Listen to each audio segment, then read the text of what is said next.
అధినేత full focus పెట్టారు. పార్టీని గ్రాస్ రూట్ లెవెల్ నుంచి పటిష్టం చేయాలని ప్లాన్ చేస్తున్నారు. కానీ ఆ జిల్లాలో మాత్రం జనసేనకు ఇన్ఛార్జీలు లేరట. కొన్ని చోట్ల నడిపించే నాయకులు లేని పరిస్థితి ఉంటే మరికొన్ని చోట్ల ఇన్ఛార్జీలు ఉన్నా లేనట్లే ఉందట సీన్. నాయకత్వాలేమితో అసలు పార్టీ బలపడుతుందా లేదా బలహీనపడుతుందో తెలియని సందిగ్ధంలో అక్కడ క్యాడర్ ఉందట. ఇంతకు ఏ జిల్లాలో ఈ పరిస్థితి?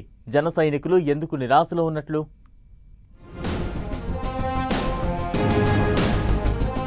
పశ్చిమ గోదావరి జిల్లాలో జనసేన దూకుడేది. కొన్ని నియోజకవర్గాలకు ఇన్ఛార్జీలు ఉన్నా లేనట్టేనా? కూటమి పొత్తుతో జనసేన నేతలు స్పీడ్ పెంచలేకపోతున్నారా? అధిష్టానం ఆదేశాల కోసం జనసేన ఇన్ఛార్జీల ఎదురు చూపులు. మరికొన్ని నియోజకవర్గాల్లో ఇన్ఛార్జీలు లేకపోవడంతో డైలమా. జనసేనకు ఉభయ గోదావరి జిల్లాలు పట్టున్న ప్రాంతాలు. కానీ ఉమ్మడి పశ్చిమ గోదావరి జిల్లాకు వచ్చేసరికి సీన్ మరోలా ఉందట. పార్టీకి బలమున్న జనసేన నేతలే డైలమాలో ఉన్నారట. కొన్ని చోట్ల నియోజకవర్గ ఇన్ఛార్జీలు లేని పరిస్థితి ఉంటే మరికొన్ని చోట్ల నడిపించే నాయకులు ఉన్నా దూకుడుగా ముందుకు వెళ్లలేని సిచ్యువేషన్ ఉందట. దీంతో ఉమ్మడి పశ్చిమ గోదావరి జిల్లాలో జనసేన బలపడుతుందా లేదా బలహీనపడుతుందో తెలియని అయోమయంలో కొనసాగుతున్నారట కార్యకర్తలు. ఆచంట నియోజకవర్గానికి వస్తే కూటమి పొత్తులో భాగంగా ఇక్కడ టీడీపీ నుంచి ఎమ్మెల్యే పితాని సత్యనారాయణ ప్రాతినిధ్యం వహిస్తున్నారు. ఇక్కడ జనసేన నాయకత్వ బాధ్యతలు చూసేవారు లేక కార్యకర్తలు అయోమయంలో ఉన్నారట. నియోజకవర్గంలో ఏ కార్యక్రమం చేయాలన్నా నడిపించే నాయకుడు లేకపోవడంతో క్యాడర్ సైలెంట్ అయిపోతుందట. ఇక తణుకుకు వస్తే సీన్ మరోలా ఉందంటున్నారు. ఇక్కడ జనసేన ఇన్ఛార్జిగా ఉన్న రామచంద్రరావు గత ఎన్నికల్లో టికెట్ ఆశించి భంగపడ్డారు. పొత్తులో భాగంగా సీటు టీడీపీకి వెళ్లడంతో ఆయన తీవ్ర అసంతృప్తితో ఉన్నారు. ఆయన ప్రస్తుతం పార్టీ కార్యక్రమాలకు దూరంగా ఉంటుండటంతో ఇక్కడ జనసేన కార్యకర్తలకు పెద్ద దిక్కు ఎవరనే ప్రశ్న వినిపిస్తోంది. గుడివాడ రామచంద్రరావు అలకతో జనసేన కార్యకర్తలకు ఏ అవసరం వచ్చినా టీడీపీ ఎమ్మెల్యే దగ్గరకు వెళ్లాల్సి వస్తుందట.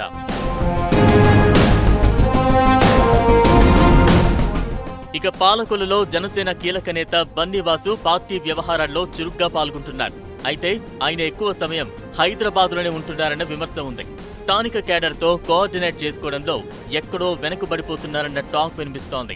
పైగా ఇక్కడ మంత్రి నిమ్మల రామానాయుడు సిట్టింగ్ ఎమ్మెల్యేగా ఉండి నియోజకవర్గంలో సుడిగాలి పర్యటనలు చేస్తున్నారు. దీంతో ఇక్కడ జనసేన లేదా ఇతర పార్టీలు బలపడే అవకాశం తక్కువే అంటున్నారు. పైగా నిమ్మల రామానాయుడు కేవలం కొంతమంది జనసేన నేతలకు ప్రియారిటీ ఇస్తూ నియోజకవర్గంలో తమ పార్టీని బలపడకుండా చేస్తున్నారని జన సైనికులు అంటున్నారు. ఈ విషయాన్ని అధిష్టానం దృష్టికి తీసుకువెళ్లినా ప్రయోజనం లేదని చెప్పుకొస్తున్నారు. ఇక సువర్ణరాజు అనధికారికంగా గోపాలపురం జనసేన ఇన్ఛార్జిగా కొనసాగుతున్న కార్యకర్తలకు అందుబాటులో ఉండరనే ప్రచారం ఉంది. ఎమ్మెల్యే పాల్గొనే కార్యక్రమాల్లో పార్టిసిపేట్ చేయడం తప్పితే పార్టీ పటిష్టతకు చర్యలు తీసుకోవడం గానీ క్యాడర్ అవసరాలను కానీ పట్టించుకోవట్లేదంటున్నారు. ఇక మరికొంతమంది జనసేన నేతలు ఇన్ఛార్జితో సంబంధం లేకుండానే మండలాల్లో కమిటీలు వేసుకుని పార్టీని పటిష్టం చేసేందుకు ప్రయత్నిస్తుంటే వారికి సువర్ణరాజు సహకరించడం లేదని కార్యకర్తలు విమర్శిస్తున్నారు. చింతలపూడి అసెంబ్లీ నియోజకవర్గంలో మేకా ఈశ్వరయ్య లాంటి నేతలు ఉన్న కూటమి పాలిటిక్స్ తో జనసేన ప్రాబల్యం తగ్గుతోందని, సరైన ప్రజాదరణ లభించడం లేదని అంటోంది క్యాడర్.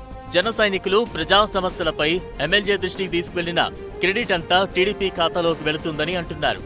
కొవ్వూరు నియోజకవర్గంలో మాజీ ఎమ్మెల్యే పివి రామారావు పార్టీ ఇన్ఛార్జిగా కొనసాగుతున్నారు. గతంలో పార్టీ వ్యతిరేక కార్యకలాపాలకు పాల్పడ్డారని ఆయనను జనసేన నుంచి సస్పెండ్ చేసినప్పటికీ తిరిగి మళ్లీ ఆయనకే ఇన్ఛార్జ్ బాధ్యతలు ఇచ్చారు. అడపాదడపా పార్టీ యాక్టివిటీ చేస్తున్నప్పటికీ జనసేనను బలంగా ప్రజల్లోకి తీసుకువెళ్లలేకపోతున్నారని టాక్ వినిపిస్తోంది. ఏలూరులో జనసేన ఇన్ఛార్జిగా ఉన్న Reddy Appalanaidu Vijayawada RTC zone chairman పదవిలో కూడా ఉన్నారు. ఆయన అప్పుడప్పుడు కార్యక్రమాలు చేపడుతూ కార్యకర్తలకు అందుబాటులో ఉండే ప్లాన్ చేస్తున్నా ఇక్కడ టీడీపీ రోజురోజుకు మరింత బలపడుతుందనే చెప్పుకోవాలి. మరోవైపు జనసేన గెలిచిన నరసాపురం, భీమవరం, తాడేపల్లిగూడెం, పోలవరం, ఉంగుటూరు నియోజకవర్గాల్లో ఎమ్మెల్యేలు ఉన్నప్పటికీ టీడీపీ నేతల పాలిటిక్స్ తో డిఫరెంట్ సినారియో ఉందట. పేరుకే సిట్టింగ్ ఎమ్మెల్యేలు, అంతా టీడీపీ నేతలదే హవా అన్నట్లుగా నడుస్తోందట వ్యవహారం. ఒకరిద్దరు ఎమ్మెల్యేలపై జనసేన క్యాడర్లోనే అసంతృప్తి వ్యక్తమవుతోంది. నిడదవోలులో మంత్రి కందుల దుర్గేష్ రెగ్యులర్ గా పర్యటిస్తున్నప్పటికీ ఇక్కడ టీడీపీ కూడా అదే స్థాయిలో యాక్టివిటీని స్పీడప్ చేస్తోంది. పార్టీకి పటిష్టమైన పునాదులు వేద్దామని కంతుల దుర్గేష్ ప్రయత్నాలు చేస్తుంటే టీడీపీ చాప కింద నీరులా విస్తరిస్తోందట. ఇలా కొన్ని చోట్ల ఇన్ఛార్జీలు ఉన్నా లేనట్టే ఉండటం, మరికొన్ని చోట్ల అసలు ఇన్ఛార్జీలే లేకపోవడంతో పార్టీ బలపడుతుందో బలహీనపడుతుందో తెలియని పరిస్థితిలో ఉందట జనసేన కేడర్.